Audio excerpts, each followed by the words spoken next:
acclamations, nous recevons l'homme de Dieu au nom de Jésus. Est-ce que nous pouvons acclamer plus que ça? Est-ce que nous pouvons acclamer plus que ça? Le Seigneur nous a bénis combien de fois dans la semaine? Tu vas acclamer le Seigneur plus que ça. Alléluia! Il est le lion de la tribu de Juda. Jésus. Gloire à Dieu. Alléluia. Alléluia. Alléluia. Alléluia. Est-ce que tu peux me donner tout le amen qui est dans ton corps? Alléluia.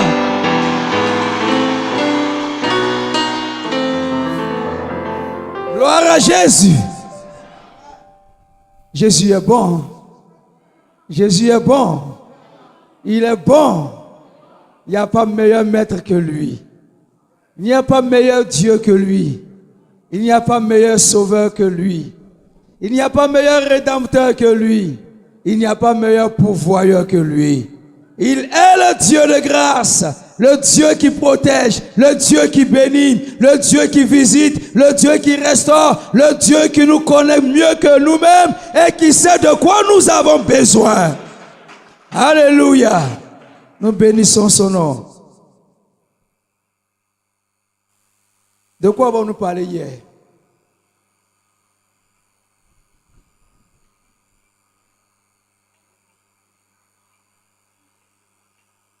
De quoi avons-nous parlé hier? Waouh! Il n'y a pas de main, une seule main, deux mains, 3, 4, 5, 6. Oui, on fait au fond. 2. Caractéristique de l'obéissance. Et nous avons dit quoi? Oui, mon frère. Est sensible au Saint-Esprit? Oui. Aimer la collaboration. Alléluia. Voilà. Une des caractéristiques du Saint-Esprit, de celui qui est obéissant, c'est qu'il aime la collaboration, la main d'association. Et donc, pour l'exemple sur quoi? Dieu lui-même, oui. Oui, Dieu lui-même, encore? Oui. À travers les 9 dons spirituels? Oui. Oui, ma soeur. Le corps, les membres du corps. Alléluia. Voilà. Tout cela, Dieu nous le montre dans sa parole pour montrer que l'un ou l'autre est soumis, obéit, se laisse, accepte, se laisser guider, se gouverner, se laisser diriger parce qu'il a besoin de l'autre. Alléluia. Alléluia. Et nous avons dit quoi? Après la collaboration. Oui. Être prêt à exécuter, prompt à exécuter les ordres, à se soumettre et prompt à mettre en pratique ce qu'on nous dit. Alléluia. En prenant la direction que Dieu nous donne, sans se poser de questions. Amen.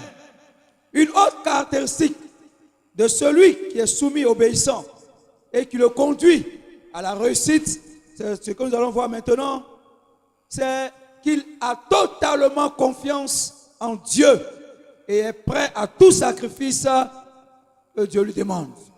C'est le fait d'avoir confiance en Dieu, avoir confiance et être prêt à tous les sacrifices. Alléluia. Si nous voulons réussir avec Jésus, si nous voulons aboutir avec Jésus, si nous voulons entrer dans la grâce avec Jésus, il nous faut lui faire confiance, lui faire totalement confiance et être prêt au sacrifice. Je vous ai dit que l'obéissance va avec la foi. Alléluia. La confiance qu'on place dans ce que nous avons entendu pour l'exécuter. Cela nous amène à nous surpasser, à aller au-delà de nos limites. Parce que quelquefois, on croit qu'on est incapable. On croit que ce n'est pas possible. on croit que ça ne peut pas aller. Nous nous limitons nous-mêmes dans notre tête. Nous nous limitons spirituellement. Mais celui qui est obéissant et qui veut atteindre l'objectif, il se dit que si Jésus lui dit de faire ce pas, c'est que c'est possible. Alléluia. Si Jésus lui dit de faire telle chose, c'est que c'est possible. Parce que Jésus ne va jamais me jeter dans un trou. Jésus ne va jamais me permettre ma mort, ma destruction. Il ne va pas permettre que je m'écarte. Non, non, non, non. Tout ce qu'il me dit de faire, c'est bon. Alléluia. Quand bien qu'avec mes yeux physiques, je ne vois pas, je ne comprends pas, je ne perçois pas. Mais par la foi, quand j'obéis, quand j'exécute, quand je fais le sacrifice, je découvre les résultats. Alléluia. Oui, bien mes frères et sœurs, cela nous amène à ne pas être des Thomas. De ne pas chercher à voir d'abord avant de croire. Ah, c'est bien là l'un de nos problèmes. Ce qui fait qu'on tourne en rond. On veut voir d'abord. C'est-à-dire, on est connecté, on veut forcément connecter ce qu'on entend, l'autre qu'on reçoit avec notre intelligence. On veut raisonner, trouver la logique d'abord avant d'exécuter. Et quand ça ne colle pas avec la logique, on n'est pas prêt. Quand à nos yeux ce n'est pas normal, on n'est pas prêt. Alors qu'avec Dieu, tout ne va pas avec la logique. Ce n'est pas toujours tout qui va avec la logique. Alléluia. Alléluia. Alléluia. Est-ce que nous sommes prêts à obéir? Est-ce que nous sommes prêts à exécuter? Genèse chapitre 22. Quand Dieu a dit à Abraham d'aller exécuter, Abraham est parti. Le verset 10, il est dit, Abraham prit le couteau et leva la main contre l'enfant. Abraham n'était pas en train de faire comédie. Il n'était pas en train de faire semblant. Aujourd'hui, deux fois on agit, on fait la comédie. Certains font la comédie, on fait semblant. Attends, je vais faire voir. Dieu même ne va pas me faire aller jusqu'au bout. Attends, je vais faire voir. On va essayer de voir. Non, non, non, dis à ton voisin, c'est pas comédie. On ne plaisante pas avec. Alléluia. Parce que si tu es en train de plaisanter, tu n'es pas sérieux, tu n'es pas concret, ça va t'échapper. Abraham a pris réellement le couteau et il était prêt à sacrifier Isaac. Quand Dieu l'a arrêté, Dieu a compris. Parce que Dieu a lu dans son cœur qu'il était concret. Dieu regarde toujours au cœur d'abord. Si tu vas exécuter, tu n'as pas exécuté dans ton cœur, Dieu il sait ça déjà. Si tu es prêt, tu n'es pas prêt, il sait ça déjà. C'est pour ça que lui, sa lecture commence dans le fond, à partir du cœur. Parce que la Bible dit c'est de l'abondance du cœur que la bouche parle. N'est-ce pas? N'est-ce pas? C'est pour ça que Jésus dit, celui qui regarde une femme pour la convoiter a déjà commis adultère. Parce que ce qui est concret, là, c'est dedans. Donc si c'est plaisanterie, c'est dedans. Que le Seigneur nous aide. Quand on lit Luc chapitre 42, Luc chapitre 42, pardon, Luc 22,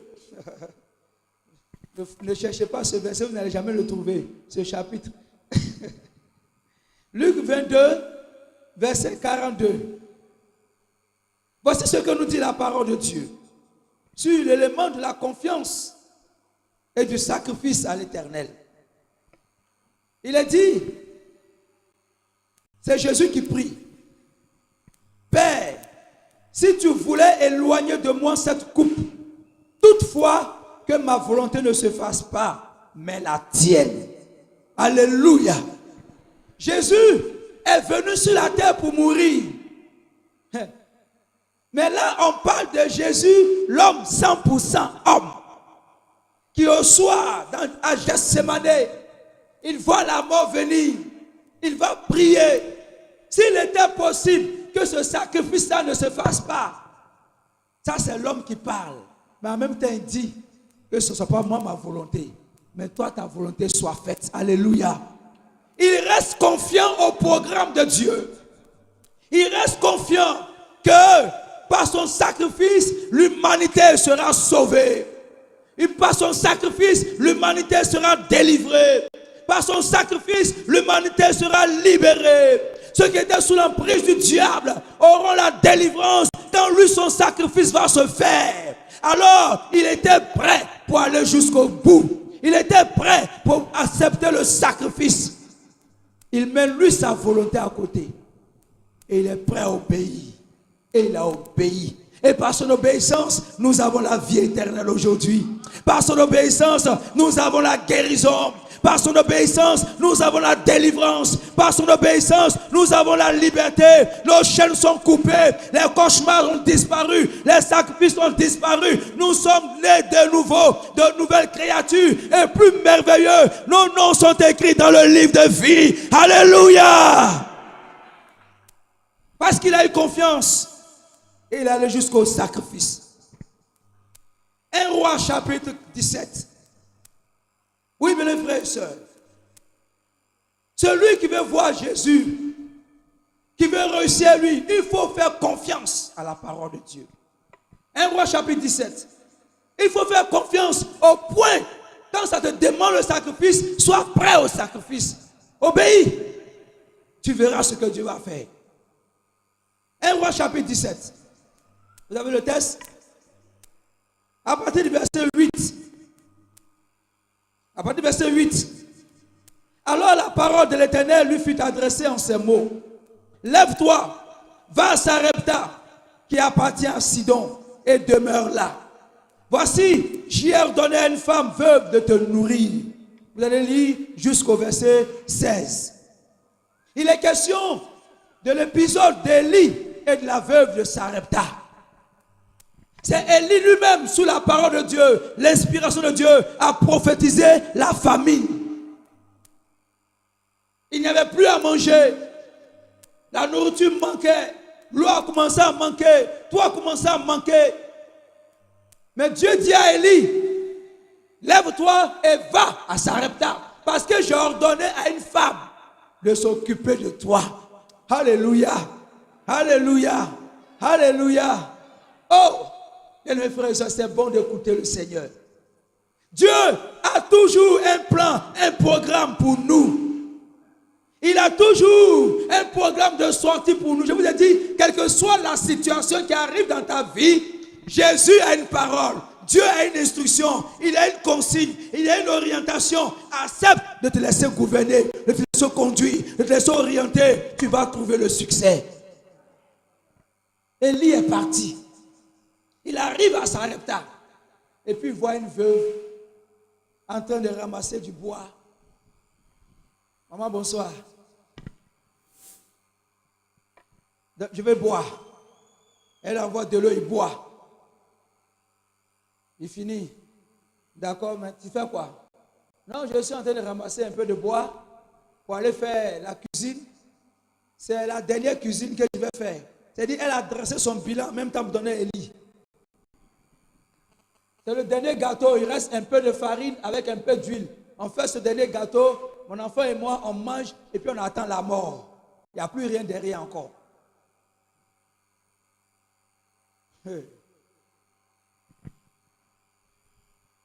Quelqu'un dit Élie va choquer. Élie va choquer.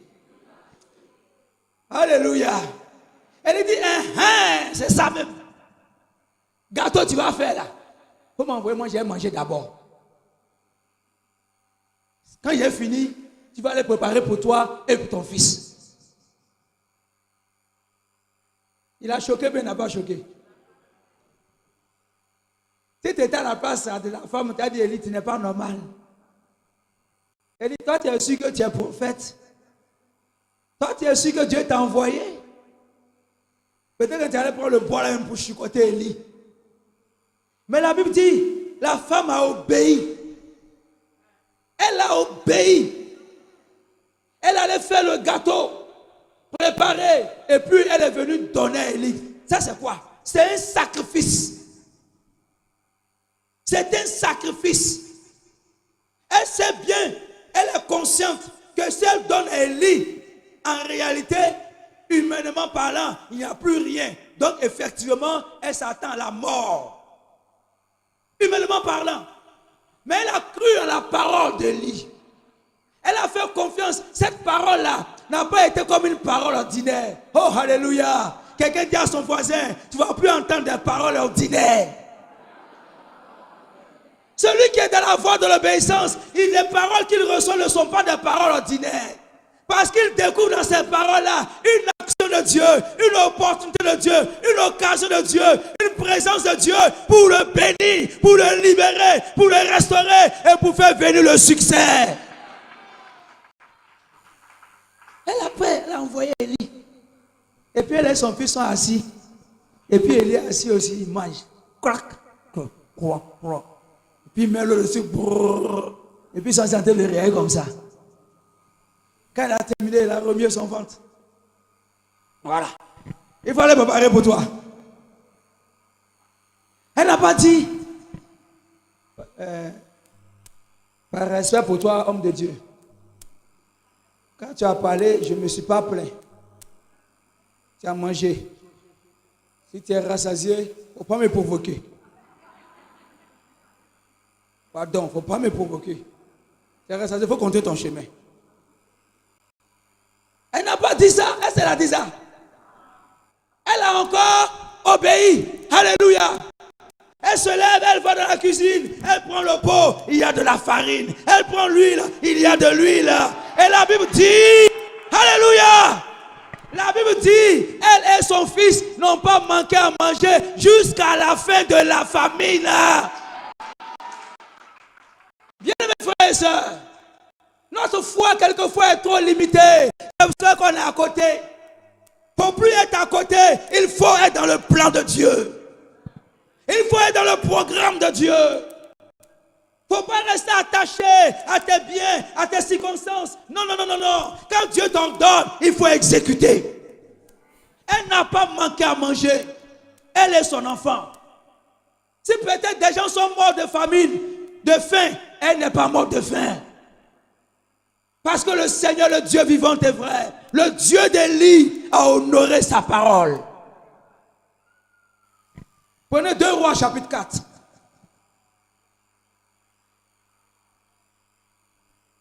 Est-ce que le Saint-Esprit parle à quelqu'un? 2 Rois chapitre 4. Vous allez voir le verset 8 jusqu'à 36. Pardon? 2 Rois 4, c'est ça? Voilà. 8 jusqu'à 36. C'est long. Je vais faire le commentaire. Il est encore là de Élisée, disciple d'Élie. Celui qui a pris la double onction ou la double portion de l'onction d'Élie. Il a vu faire des choses avec Élie. Mais Dieu lui permet de faire encore des choses. Il avait l'habitude de passer dans une ville. Et il y a une femme qui n'était pas quelqu'un de négligeable, parce que c'est question d'une femme de distinction, qui avait une bonne situation sociale. Elle dit à son mari, cet homme qui passe constamment, je suis convaincu que c'est un homme de Dieu. Alléluia. Oh bien-aimé, ayez l'inspiration. Soyez sensibles au Saint-Esprit pour ne pas faire passer les grâces. Quand vous lisez la parole de Dieu, il faut saisir les portions de la parole de Dieu. Quand tu es sensible au Saint-Esprit, tu ne rentres pas les occasions. Elle dit, je suis convaincu que cet homme-là, c'est un homme de Dieu. Et toutefois, quand il passe quelquefois, le chagrin est long. On va lui faire une place à coucher. De ce quand il vient, il peut se reposer et puis après continuer son chemin. Son mari a accepté le projet. Ils ont fait une petite maison, on a dit une chambre haute. Et quand il vient, il se repose là-bas. Quand il vient, il se repose là-bas. Et puis, son serviteur Géasi va lui dire un jour, maître, est-ce que tu as remarqué que la maison là, il y a quelque chose qui manque? Il dit comment? Il dit, mais tu vois, il y a monsieur, il y a madame. Mais il n'y a pas de cri d'enfant. C'est vrai, il y a beaucoup de serviteurs, mais il n'y a pas de cri d'enfant. Elle n'a pas d'enfant. Je dis oui, il faut me l'appeler. La femme vient. L'année prochaine, à la même période, tu auras un enfant. Hey, quelqu'un dit commencement. Si elle n'avait pas fait la chambre haute, est-ce qu'elle allait avoir cette prophétie? Si elle n'était pas sensible au Saint-Esprit, est-ce que ça allait arriver? La femme m'a douté. Elle dit l'homme de Dieu. Je n'ai pas de problème avec Dieu. Je sais Dieu de tout mon cœur. Enfant, ce n'est pas une obligation pour moi. J'ai aimé sa parole. Ce n'est pas une obligation pour moi, pardon. Où je suis là, je ne me suis pas attaché à un enfant pour que mon cœur saigne. Il ne faut pas me donner un enfant et puis demain, ça va avoir un problème. Et elle a eu raison. Alléluia. Élisée dit, il faut partir. L'année prochaine, à la même période, elle a eu un enfant. Sous la parole d'Élisée. Sous la parole d'Élisée. Bien les frères et sœurs, croyez, quand on dit des choses, saisissez ça par la foi. Quand on vous dit que l'année prochaine, que 2018 est l'année de ta visitation, crois que tu es visité. Il faut saisir. L'enfant est venu. Ils ont joué, ils ont dansé, ils ont marché, ils ont fait quelque chose un peu matin. L'enfant dit, maman, ma tête, boulou. C'est fini. L'enfant est mort. Aïe, Papoutou. Papoutou est parti. L'enfant est mort. Oh, si je tirais son époque pour envoyer ça ici chez nous.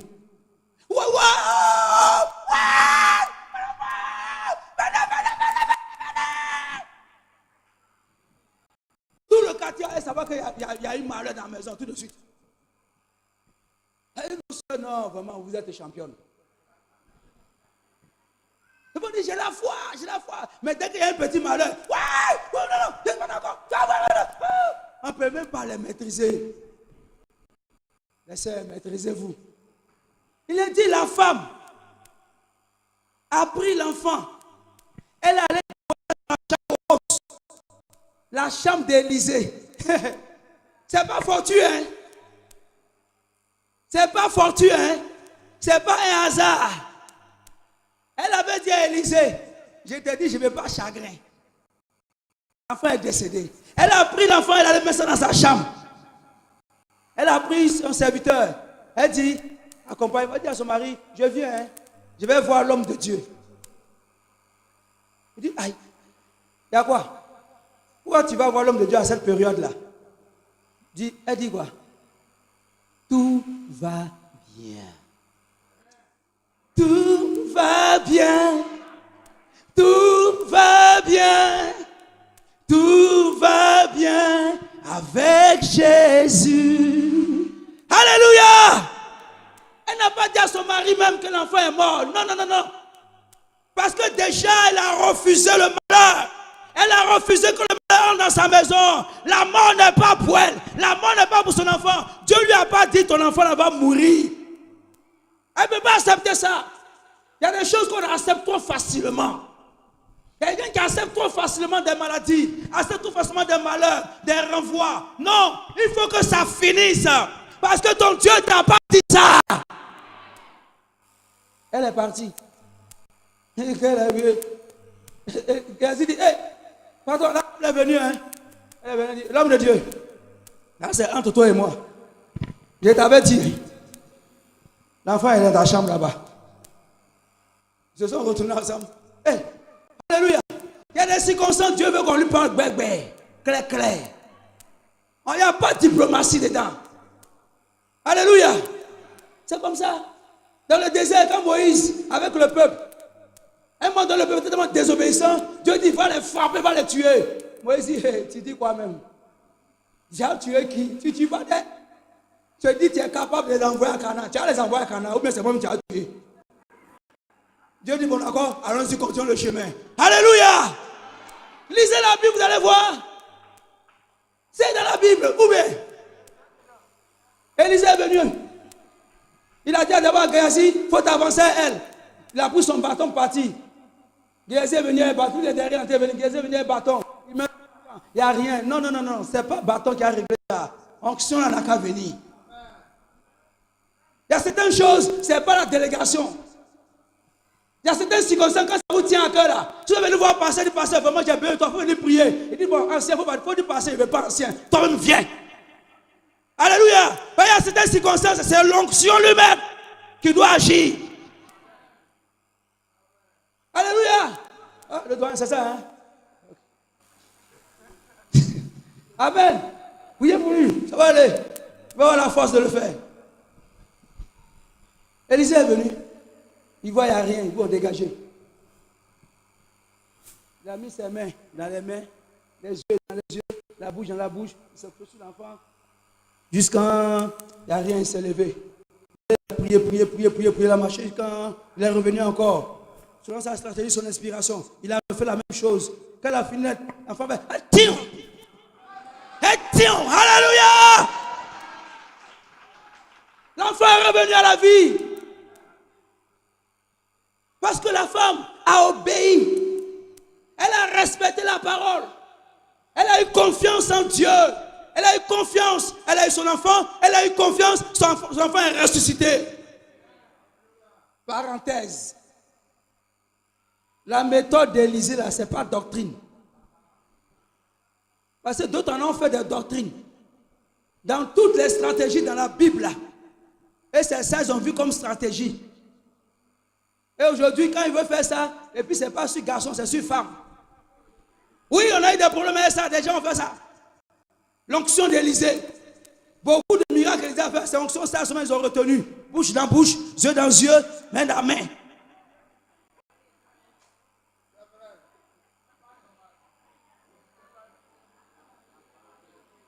Le Saint-Esprit parle à des oreilles. Alléluia. Voilà. Oui, bien les frères et sœurs. Il a confiance et il donne totalement. Il accepte le sacrifice par la foi. Par la foi, il n'a pas peur. Quand Dieu lui dit donne. Quand Dieu lui dit donne ta dîme. Quelqu'un dit ah, il m'a blessé. Et je vais vous blesser encore. Alléluia. Le don de la dîme, c'est un sacrifice. C'est pas facile. Quand je cherchais travail, on a prié, Seigneur, si tu me bénis, je vais être fidèle dans ma dîme. Je vais payer, je vais être... Oui, ok. On a commencé à travailler. On a travaillé, on a investi, on a fait jusqu'à fin du mois. Ou bien si c'est le commerce, quelque chose qu'il a fait, le chiffre d'affaires tombe. Boum! On regarde le chiffre d'affaires. 0, 0, 0, 0, 0, 0, 0, 0. Dîme là. 0, 0, 0, 0, 0. Prends tout ça là pour les mettre là-bas. Bon, attends, j'ai quelle dépense même? J'ai quelle dépense? Bon, mon prix d'achat, mon prix de ceci, cela. On fait quand on finit tout encore. Bon, Seigneur, j'ai pris un crédit à toi. Hein? Prochainement, j'ai payé. C'est pas facile. Parce que quand je vois, je n'ai pas encore payé l'école de mon enfant là.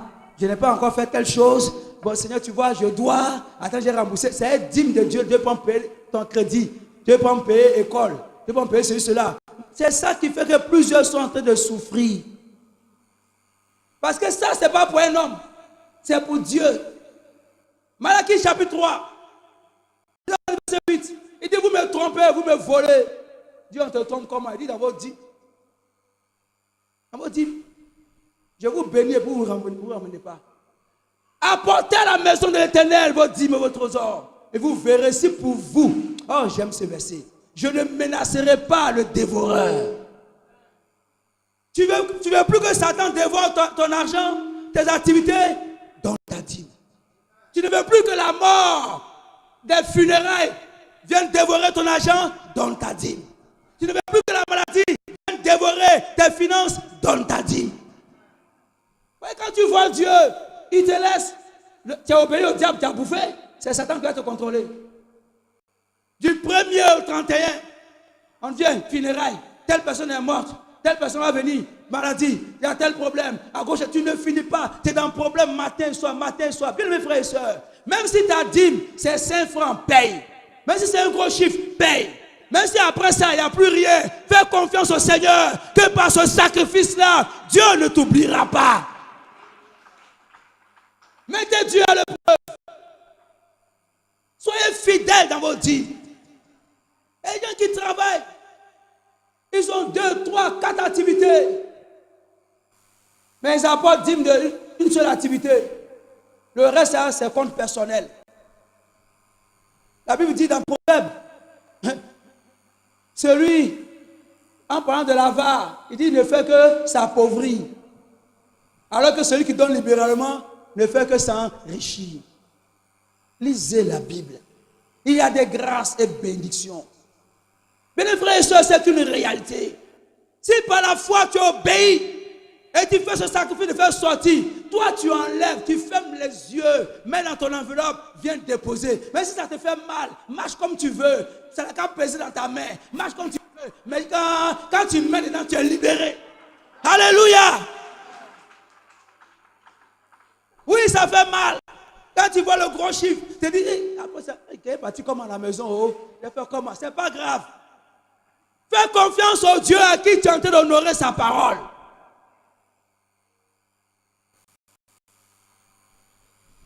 Vous savez l'histoire de Caterpillar? Le gars de la société Caterpillar, c'est son histoire. Il faisait le contraire. Quand il a prié, Dieu l'a fait grâce. Lui, c'est 90%. Il donnait.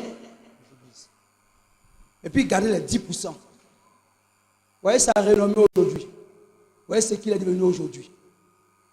Et mes frères et sœurs, plusieurs passent à côté. Parce qu'ils ne sont pas fidèles dans leur dîme. Dis à ton voisin, au plus bouffer ce qui appartient à Dieu. Il ne faut plus manger ce qui ne t'appartient pas. Hein?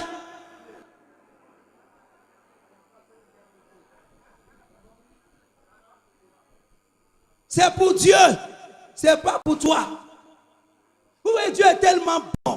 Dans toutes les grâces, bénédictions qu'il t'a données, il dit, moi, je veux seulement petit pourcentage. Là. Sur 10, il dit, il faut prendre 9. Puis donne-moi 1. Hein? Tu as gagné 100 000 francs, il dit, 10 000 francs, donne-moi ça. Tu as gagné 1 million, il dit 100 000, donne-moi ça. Tu as gagné, quoi? Combien? Tu as gagné 8 millions. Combien? Vous savez faire le calcul. Alléluia. Alléluia. Donc vous savez faire le calcul. Que Dieu vous bénisse. Oui, continuons. Actes chapitre 13. La foi et le sacrifice, ça paye. Ça paye quand par la foi tu obéis et tu fais le sacrifice. Il est parlé de Corneille, un Romain, même pas un Juif. Il avait dit, Dieu s'est souvenu de lui. Lisez le verset 4. Il dit, tes prières et tes aumônes sont montées à Dieu et l'Éternel s'est souvenu de toi. Oh, est-ce que l'argent se soulève pour monter au ciel? Mais par cette action, en étant fidèle, en étant libéral, en donnant, en soutenant ceux qui étaient dans le besoin, en étant fidèle à Dieu, cela est monté comme une odeur agréable aux narines de l'Éternel. Dieu savait que cela était un instrument entre ses mains. Il était bien. Dieu s'est souvenu de lui. Et Dieu a envoyé Pierre chez lui pour prier. Et lui, toute sa famille était remplie du Saint-Esprit. Bien les frères et sœurs, y a-t-il quelqu'un qui voudrait que le Seigneur se souvienne de lui à cause de ses aumônes? Veux-tu que Dieu se souvienne de toi à cause de tes dons? Veux-tu que Dieu se souvienne de toi à cause de la fidélité dans ta dîme? Obéis. Fais-le de tout cœur, sans hésiter. Celui qui a la foi et prend au sacrifice, il donne et partage avec ceux qui sont autour de lui, ses bien-aimés, sous l'ordre de Dieu. Oui. Quand on lit 2 Corinthiens chapitre 9, verset 13. 2 Corinthiens 9, 13.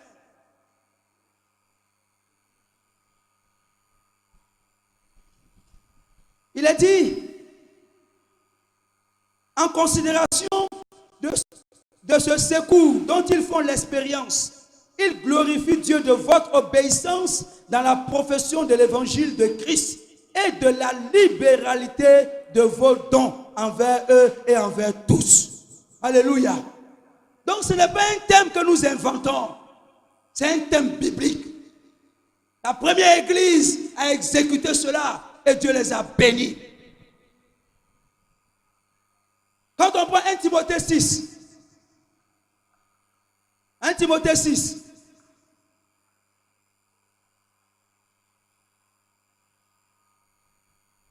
le verset 18,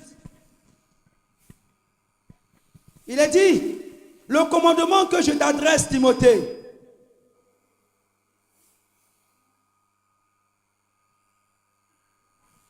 il a dit Timothée 6, hein? Voilà, il était au chapitre 2. 6. Oui, vas-y, lis mon frère. Oui.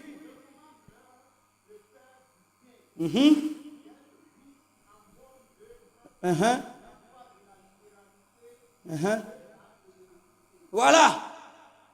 Recommande-leur de faire du bien, d'être riche en bonne œuvre, la libéralité et la générosité. La parole de Dieu ne nous a pas demandé d'être des avares, d'être des pingres.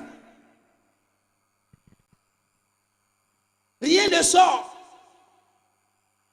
En fait, à l'église, il y a tel projet. On fait comme ça, il y a tel projet. Alléluia, oh, on danse, on chante, on fait tout quand fini. On dit en donner.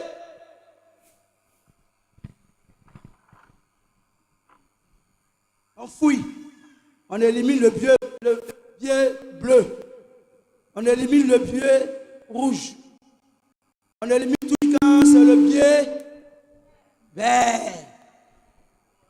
C'est ça, on prend. On vient donner à Dieu. Puis le reste, on sert à la maison. Il y a des gens, leur offrande ne dépasse jamais 500 francs. S'ils sont trop montés, 1000 francs. Mais quand on sort de l'église, ce sont les plus généreux. Ils payent ça, ils rentrent ici, ils font ceci, ils font cela. Il faut qu'on le remette à la maison, on le remet dans le quartier. Ils font tout. Mais quand il y a un programme, il y a un projet à l'église, ils n'ont rien. Je n'ai rien. Oh. Donc tu sais que mon travail, ça ne marche pas. Oh. Mais tout ça ne va pas. Oh. Lisez 2 Rois, chapitre 4, l'histoire de la femme avec Élisée. Vous allez voir. Élisée dit, tu as quoi chez toi? Il n'y a rien. Oh. Des petits bidons d'huile. Dis à ton voisin, je n'ai rien à finir dans ta bouche.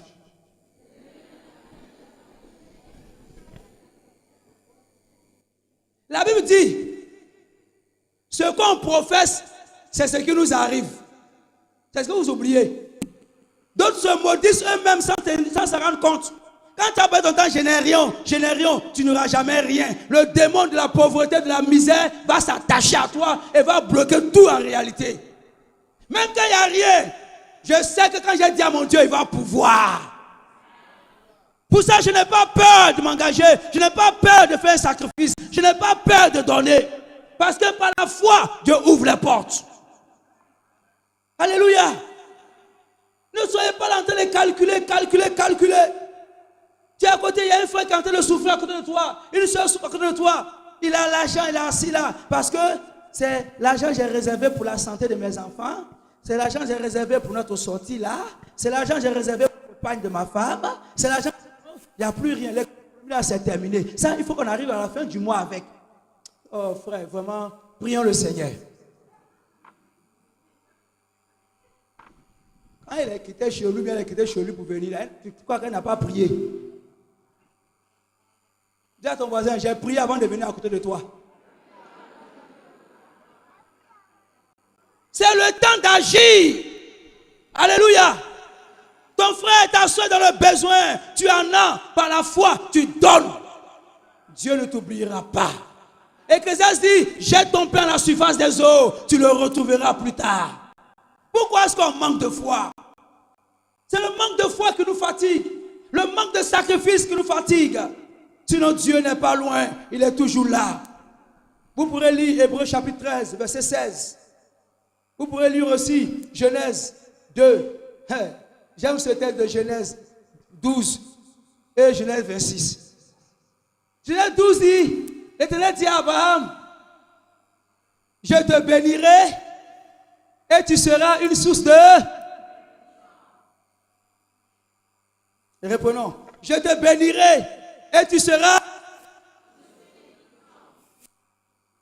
Ça veut dire quoi? Ça veut dire que Dieu te dit, la bénédiction qu'il te donne n'est pas pour toi seul. C'est pas pour toi seul. Il te bénit pour que tu sois toi aussi un canal, un instrument. Il verse sur toi pour pouvoir se déverser sur l'autre. C'est une grâce. Alléluia. Tu as un besoin de 20 000 francs. Tu pries le Seigneur, prie le Seigneur, prie le Seigneur. Et puis Dieu passe par quelqu'un, on t'envoie 30 000 francs. Les 20 000 francs t'appartiennent, les 10 000 francs ne t'appartiennent pas. Il ne faut pas être pressé de faire dépense de 30 000. Parce que tu avais au départ dépense de 20 000. Parce que Dieu va permettre, tu seras avec quelqu'un qui va te dire, ah moi j'ai tel problème, telle situation. Il y a un besoin de 10 000 quelque part. Il faut donner, ce n'est pas pour toi. Dis à ton voisin, ce n'est pas pour toi. Dès que tu gagnes, tu ne sais même pas pourquoi, c'est venu beaucoup dans ta main. Tu arrives à l'église et tu dis, hey, il y a tel projet, on doit faire telle chose. Le surplus ne t'appartient. Il ne faut pas partir à la maison avec. Parce que dehors, le diable t'attend pour bouffer ça. Tu allais faire des dépenses inutiles qui ne vont pas t'apporter quelque chose. Alors que si tu investis en écoutant la voix du Seigneur, là où ça doit aller, tu as la grâce et la bénédiction. Alléluia. Et le chapitre 26, Isaac va vivre la bénédiction d'Abraham. Il a dit, Isaac a semé dans le pays des Philistins. Et l'Éternel le bénit. Ah, mais ça ne s'arrête pas là. Il dit, cet homme devint riche. Ça ne s'arrête pas là. Il alla s'enrichissant jusqu'à devenir fort riche. Alléluia. Tu veux être simplement riche, ou bien tu veux t'en aller en t'enrichissant, ou bien tu veux devenir fort riche. Ça dépend de toi. Alléluia. Quand Dieu te dit d'investir, il faut investir. Ayant pris l'engagement de construction depuis des années, on les poursuit, on les poursuit, on les poursuit. Oh frère, sœur. C'est toi-même ta grâce qui est en train de louper comme ça. Dieu te met à cœur d'aller poser tel acte envers tel frère, telle soeur, ou bien ton serviteur, ou telle chose. Tu es en train de dire, non, mais moi je n'ai pas ça encore, pourquoi j'allais le donner? Quand tu ne sais pas ce que Dieu a réservé pour toi, tu ne sais pas. Oh, que Dieu nous aide. Alléluia. Luc chapitre 6, verset 36. Il dit, donnez. Donnez. Et il vous sera. On mettra dans votre sein une mesure. Serré. N'est-ce pas? Secoué. Lisez le texte. Luc 6, 36, 38. Lisez la Bible et prenez la Bible au mot. Quelqu'un me lit le texte rapidement.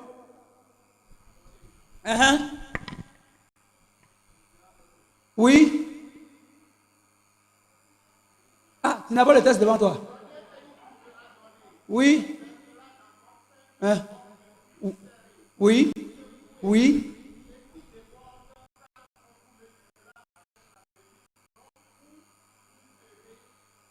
Alléluia.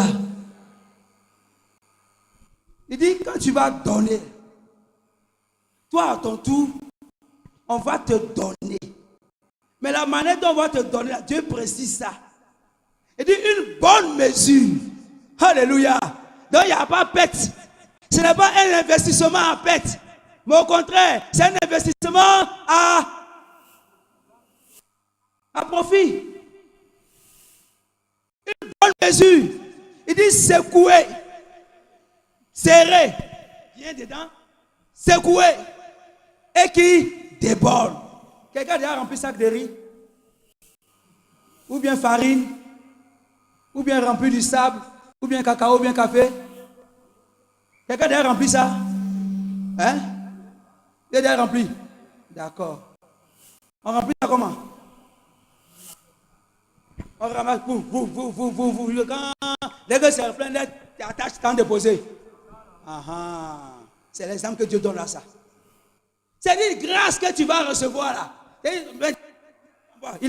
Les anges mettent. Il dit, c'est rempli. Dieu dit, c'est pas rempli. Secouez ça. Ils vont secouer. Il dit, c'est pas, je vous dis que c'est encore vide, non? Donc mettez. Et puis ils mettent. Il dit, secoue encore. Il secoue. Il dit, tu vas encore rempli. Ils mettent. Il dit, c'est serré maintenant. Donnez-lui.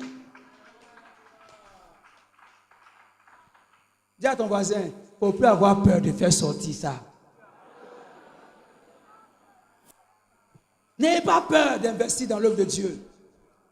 N'ayez pas peur. Je vais faire une précision. Une précision avec un test. 2 Corinthiens chapitre 8, le verset 9. 2 Corinthiens 8, le verset 9.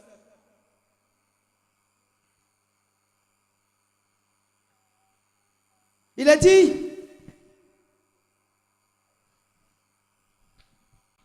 car vous connaissez la grâce de notre Seigneur Jésus-Christ, qui pour vous s'est fait pauvre, de riche qu'il était, afin que par sa pauvreté, vous fussiez enrichis. J'ai fait la précision sur des personnes qui disent qu'il ne faut pas qu'on parle de richesse à l'église. Que c'est un faux évangile. Non. L'évangile que nous sommes en train de prêcher est différent de ceux qui prêchent la prospérité. L'évangile de la prospérité. C'est-à-dire sans fondement biblique, vous promettent des richesses sans respecter les conditions de Dieu et puis vous dites que vous allez avoir, alors que vous ne gagnez pas. Ou on vit de mal dans le péché, on fait n'importe quoi et puis on croit que Dieu est là pour nous bénir seulement. C'est différent. Il est ici Jésus lui-même qui était riche. À cause de nous, il a accepté de se dépouiller. Un sacrifice, d'abandonner sa richesse pour que nous soyons enrichis. Alléluia. La pauvreté de Jésus nous enrichit. Il n'est pas dit que Jésus est pauvre. Il dit qu'il a abandonné volontairement sa richesse pour que nous en soyons enrichis. Il nous enrichit comment? Spirituellement et aussi matériellement. Alléluia. C'est une vérité. C'est pourquoi nous aussi, quand on devient riche dans le Seigneur, il faut accepter la condition de pauvreté. Quand Dieu te demande de te dépouiller, il faut accepter pour sa cause. Et quand tu obéis, tu as le même amour que Jésus. Est-ce qu'on comprend ça? Si Dieu me dit, ou Dieu crée une condition dans laquelle je dois passer par le désert, j'accepte sa volonté. Mais si Dieu crée une condition où je dois être enrichi, je ne vais pas refuser. Je ne vais pas refuser. Alléluia. Alléluia. Si Dieu me dit qu'en investissant dans son œuvre, dans sa maison, en donnant aux autres, il va me bénir en retour. Et j'expérimente. Et il est en train de me bénir. Non, tu as dit d'être pauvre. Donc je ne prends pas la pauvreté là. Et je ne prends pas la richesse plutôt. Bien mes frères et sœurs, tu veux être riche ou bien tu veux être pauvre? Non, tu n'as pas bien compris. Il faut bien m'écouter d'abord. Il faut bien m'écouter. En priant pour les activités, toutes ces choses. 2018, chacun est libre. Soit tu mets en pratique ça, ou bien tu restes tranquille dans ta condition. Ça dépend de toi. Mais il ne faut pas être jaloux de l'autre. Dis à ton voisin, il ne faut pas être jaloux de moi.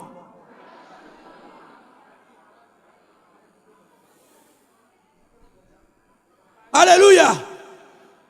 Donc je vais vous poser ma question maintenant. Mais écoutez-moi bien. Je prends deux cas de personnes. Il y a un homme qui ne connaît pas Jésus. Il est païen, un vrai païen. Et en même temps pauvre. Il n'avait rien, vraiment pauvre. Très pauvre. Il meurt. Il va où? Il va où? Merci bébé. Un autre est riche. Non, pardon, il est pauvre aussi. Lui, il est chrétien. Il a donné sa vie à Jésus. Mais pauvre. Vraiment pauvre. Gravement pauvre. Terriblement pauvre. Plus pauvre que le pauvre Lazare. Il a donné sa vie à Jésus. Il meurt, il va où? Il va où? Il va où? Est-ce que vous avez vu ce qui fait le lien? Le troisième, il est riche. Très riche.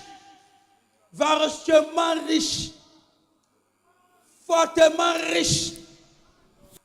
Il ne connaît pas Jésus. Il va où? Il construit les églises, il construit les mosquées, tout ça. Il va où? Et tous les biens qu'il fait là. Maintenant le quatrième. Il est riche. Très très riche. Terriblement riche. Vachement riche. Follement riche. Abondamment riche. Oh, riche en richesse. Et puis il connaît Jésus. Il va où? Il va où? Qui veut partir au ciel? Tu vas aller au ciel pauvre ou bien tu vas aller au ciel riche?